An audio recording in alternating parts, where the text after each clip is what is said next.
In the 1970s, the Xerox Corporation was an office equipment titan. As a dominant force in the printing and copier market, the company was growing fast, yielding massive profits, and reigning as a favorite on Wall Street. To protect that future, Xerox's leadership reinvested those profits into a visionary new lab. In 1970, they established the Palo Alto Research Center, or PARC, tasking its scientists with inventing an architecture of information.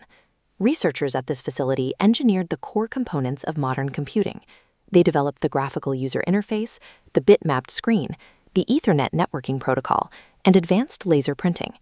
Yet, despite funding the lab and paying the minds that created these technologies, Xerox captured almost zero economic value from its computing inventions.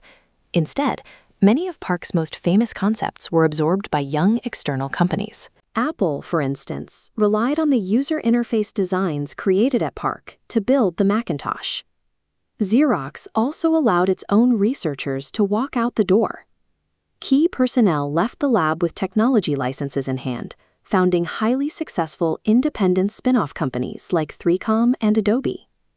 This chart shows the long-term cost of that talent exodus. If you compare Xerox's market value against the combined value of its public spin-offs, the spin-offs actually overtake their parent company by the late 1990s. Xerox didn't lose this value because of poor management. In fact, their research and development processes perfectly followed corporate best practices of the time. If they did everything by the book, we have to ask why they failed. In the early 20th century, companies followed a closed model of innovation. Useful external knowledge was scarce, and universities rarely focused on practical commercial problems. Corporations built deep vertical integration. They operated like fortified castles, inventing, building, and selling technology entirely in-house. Xerox managed PARC this exact way. New inventions faced a strict filter. How could it improve a Xerox copier? This closed system is highly efficient for serving existing customers, but it creates a massive blind spot for untested technologies that require discovering entirely new markets. Developing technology for an established business is like playing chess. You know what the pieces can do, you understand your opponent, and you can plan your moves far in advance. Taking an untested technology into an unknown market is like playing poker. The information is hidden, the future uses of the tech are unknowable, and you have to place small bets just to see the next card. Xerox's internal review processes demanded strict revenue forecasts and customer feedback before committing funding. They were forcing their employees to play chess in a poker environment. When unproven projects couldn't provide clear financial projections, Xerox simply shelved them. You cannot solve market uncertainty with rigid corporate planning. Finding the right fit for a brand new technology requires rapid, low-cost experimentation. After World War II, the castle walls began to erode. Post-war science policy and the GI Bill expanded the university system, flooding the labor market with highly mobile, brilliant scientists. Simultaneously, venture capital exploded in Silicon Valley.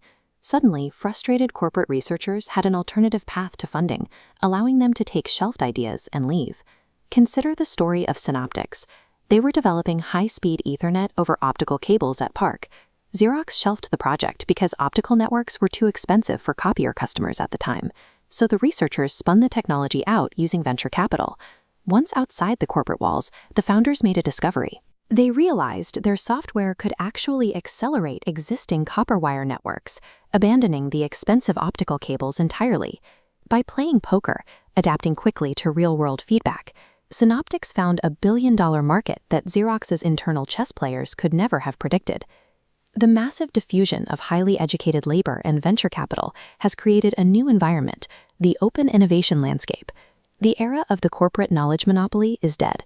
Today, brilliant ideas are distributed globally, thriving inside startups, university labs, and specialized suppliers.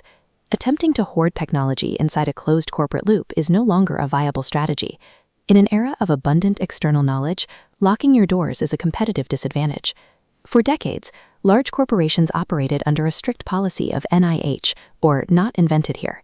It was a warning to avoid trusting or buying any outside technology. Today, that logic has flipped. Modern companies use NIH to avoid reinventing the wheel. actively sourcing their technologies from external partners and startups. This new model works in both directions. Not only do ideas flow in, but companies actively license out their own shelved projects, allowing outside spin-offs to commercialize the technology for them. Innovation no longer belongs to the isolated inventor inside a castle. It belongs to the central hub that connects global knowledge to the market.